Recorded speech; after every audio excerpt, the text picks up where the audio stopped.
Assalamualaikum warahmatullahi wabarakatuh. Alhamdulillahirabbil alamin. Hari ini kita masih diberikan oleh Allah Subhanahu wa taala kesehatan dan juga kesempatan untuk merasakan udara yang segar pada hari ini. Dan selamat pagi Ananda. Apakah Ananda sudah sarapan? Yang belum sarapan, silahkan sarapan terlebih dahulu. Nah, sebelum kita mulai pembelajaran, Miss mendoakan agar anak-anak Miss semuanya dalam keadaan sehat dan tetap semangat ya. Alhamdulillah hari ini kita kembali belajar materi tematik tema 3 subtema 1 tentang aneka benda di sekitarku pada pembelajaran 3 dan 4. Pada pembelajaran sebelumnya Ananda, kita sudah belajar juga tentang benda yang ada di sekitar kita yang berupa benda-benda yang terbuat dari kayu. Nah, ternyata benda-benda yang terbuat dari kayu tersebut berasal dari pohon. Nah, jadi ketika kita sudah mengetahui bahwasanya banyak kerajinan yang terbuat dari kayu, maka kita mendiskusikan bagaimana caranya mengurangi penebangan pohon. Nah, sebelum kita belajar pada materi hari ini, alangkah baiknya Ananda berdoa terlebih dahulu. Berdoa dimulai. Angkat tangannya, tundukkan kepalanya. A'udzubillahi minasyaitonirrajim. Bismillahirrahmanirrahim. Rabbi jidni ilma warzuqni fahma. Amin. Amin ya rabbal alamin. Semoga Allah berikan kita pemahaman yang baik atas materi kita hari ini. Baiklah, sebelum kita masuk pada materi, terlebih dahulu kita pelajari tujuan pembelajaran kita pada hari ini. Tujuan pembelajaran kita yang pertama, dengan membaca teks mengenai benda yang terbuat dari kertas, siswa dapat mengidentifikasi informasi yang terdapat di dalam teks dengan tepat. Yang kedua, dengan mencari arti kata dari kosakata yang diberikan, siswa dapat memahami arti kata baru dengan tepat.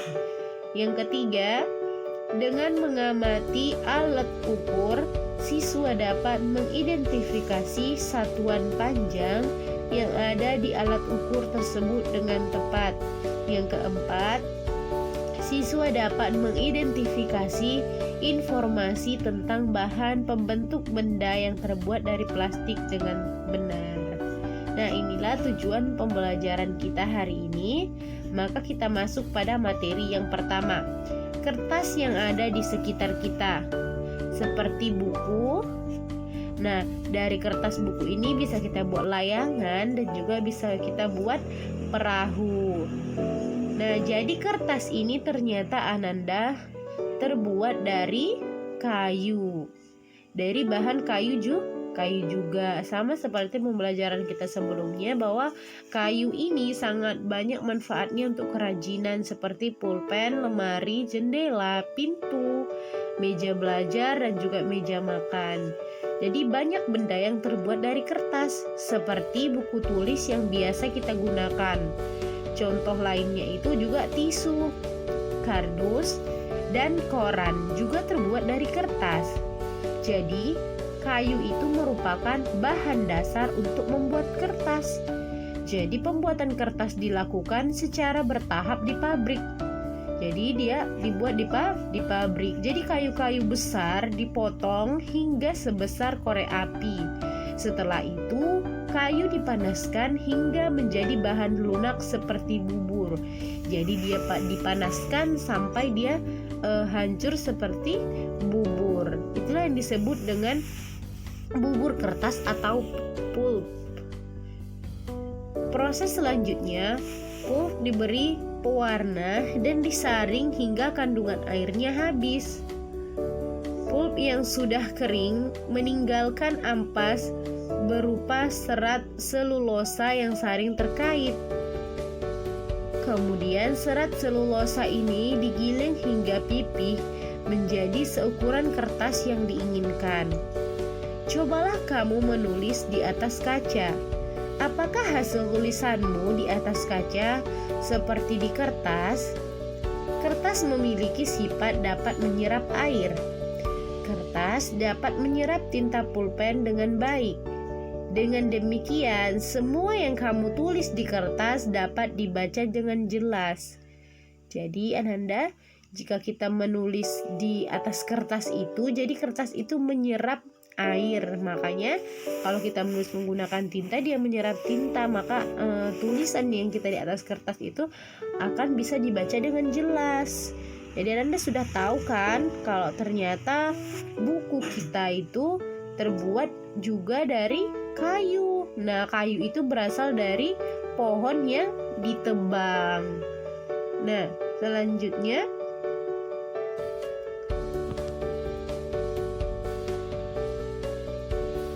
sebuah fakta menunjukkan kalau kita menghemat 1 ton kertas, berarti kita menghemat 13 batang pohon besar. Fakta yang luar biasa. Apa yang bisa kita lakukan untuk menghemat kertas? Jadi Ananda, kalau kita misalnya menghemat kertas sebanyak 1 ton, maka kita itu sudah menyelamatkan 13 batang pohon besar. Jadi kalau misalnya kita menghemat kertas, artinya kita menyelamatkan pohon. Nah, cara Udin untuk menghemat kertas. Jadi Udin setiap tahun ajaran baru, aku meminta ibu membeli buku tulis baru.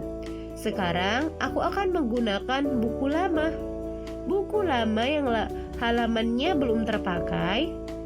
Jika ingin terlihat seperti baru, ganti saja sampulnya.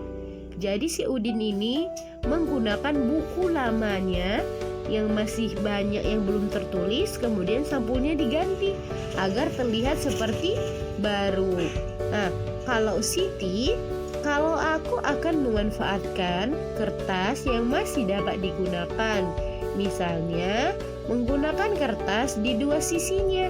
Dengan demikian, tidak menghabiskan kertas banyak. Jadi Siti itu kalau membuat catatan di buku tulisnya, dia akan menggunakan 2 sisi pada kertas di buku tersebut. Nah, itulah cara menghemat ala Udin dan juga Siti. Ananda sekalian juga punya cara kan untuk menghemat buku di rumah. Jangan sampai bukunya itu kita robek-robek untuk menggunakannya dengan hal-hal yang tidak perlu. Dengan menghemat kertas artinya kita menyelamatkan pohon, karena pohon tersebut bermanfaat untuk kita sebagai proses kita untuk mendapatkan oksigen. Bahan dasar kertas adalah kayu. Kayu berasal dari pohon.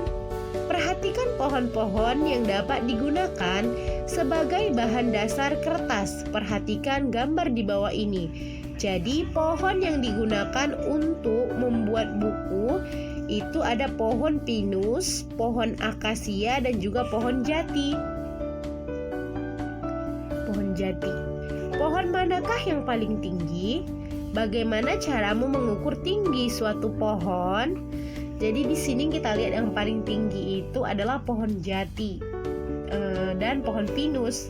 Bagaimana cara mengukur satu pohon? Jadi kalau kita mau mengukur satu benda yang tinggi, berarti harus mempunyai alat ukur yang ukuran sentimeternya itu lebih dari penggaris. Tinggi badanmu pasti berbeda dengan temanmu. Apakah semua panjang atau tinggi benda dapat diukur dengan alat ukur yang sama? Tidak. Alat ukur panjang benda bermacam-macam. Kamu sudah mengenal beragam alat ukur pada pembelajaran sebelumnya. Nah, di sini ada yang disebut dengan meteran roll, meteran saku, dan juga meteran pita. Nah, meteran roll ini biasanya digunakan untuk mengukur jarak yang lebih jauh daripada meteran saku dan juga meteran pita. Nah, kalau yang di sini contohnya, bagian yang diukur yang pertama tinggi badanmu. Kira-kira kalau mengukur tinggi badan, biasanya kita menggunakan meteran Pita, iya benar. Jadi kalau mengukur baju itu menggunakan meteran pita. Yang kedua, panjang lingkar pinggang juga menggunakan meteran pita. Biasanya tukang jahit juga menggunakan meteran pita. Yang ketiga, panjang meja di kelas. Nah, dia menggunakan meteran saku. Ini biasanya kalau mengukur kayu, meja, lemari biasanya menggunakan meteran saku. Yang keempat, panjang lompatan teman kelompokmu. Nah, kalau panjang lompatan ini biasanya menggunakan meteran roll karena jangkauannya lebih panjang. Nah, kalau lebar papan tulis dia menggunakan meteran saku. Kalau panjang halaman sekolah, nah berarti membutuhkan pengukur yang lebih panjang, berarti pakai meteran, ya benar, meteran roll. Jadi berarti setiap benda itu beda alat ukurnya. Nah, di sini kita bahas tentang plastik, solusi dan masalah. Perhatikan benda-benda yang ada di rumahmu. Sebutkan benda-benda yang terbuat dari plastik. Ternyata sangat banyak alat rumah tangga yang terbuat dari plastik. Mulai dari ember, gayung, sampai sendok sayur. Kantong kemasan dan juga botol air minum juga terbuat dari plastik. Sekarang ini banyak sekali benda berbahan dasar plastik. Mengapa? Karena plastik murah dan tahan lama. Bahan dari plastik tidak dapat menyerap air atau tidak tembus air. Plastik pun mudah dibentuk dan ringan. Oleh karena itu, plastik dapat dibuat menjadi berbagai benda seperti ember, gayung, serokan, dan juga payung. Plastik memberikan banyak manfaat, akan tetapi plastik juga dapat menimbulkan masalah. Plastik membutuhkan waktu yang lama untuk terurai secara alami, sekitar puluhan bahkan ratusan tahun. Jadi plastik ini, sampahnya ini bisa sampai lama terurai, bisa lama terhancur sehingga dapat menimbulkan masalah pada bumi kita. Nah, di sini ada beberapa benda. Kertas. Nah, kertas ini 2-5 bulan baru bisa terurai. Kardus 5 bulan, kulit jeruk 6 bulan, puntung rokok 10 bulan. Jadi kalau misalnya banyak sampah puntung rokok itu bisa hancur ataupun bisa hilang baru pada 10 tahun kemudian. Kulit sepatu 25-40 tahun. Jadi plastik sejenis bungkus deterjen, terus juga plastik makanan kita itu terurainya itu lama, 50-80 tahun. Dan di sini masih banyak lagi seperti sampah kaleng soft drink itu 80-100 tahun ya.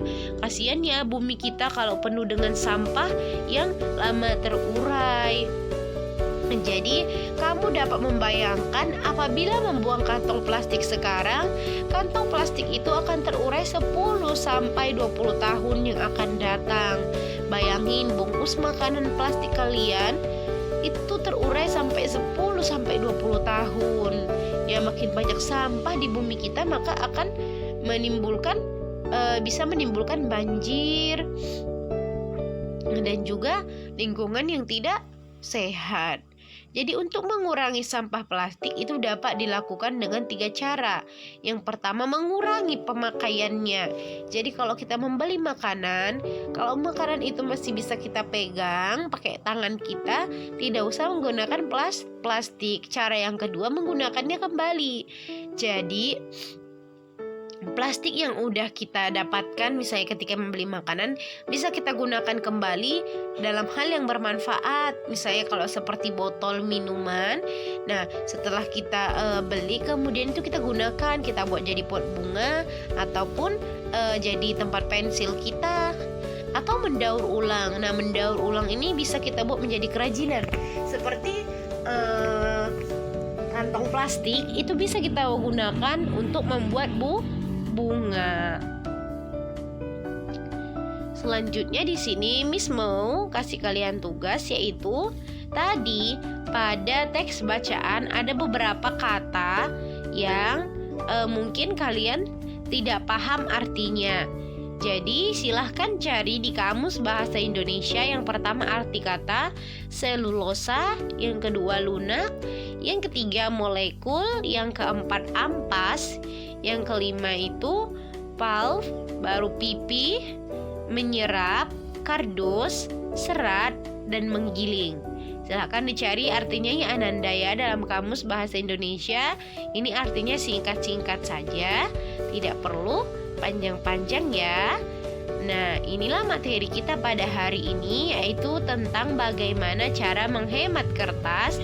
Karena kita tahu kertas itu berasal dari kayu. Nah, kayu itu harus kita dapatkan ketika menebang pohon, dan juga bagaimana cara kita untuk mengurangi pemakaian plastik. Nah, cukup sampai di sini materi kita hari ini. Wassalamualaikum warahmatullahi wabarakatuh.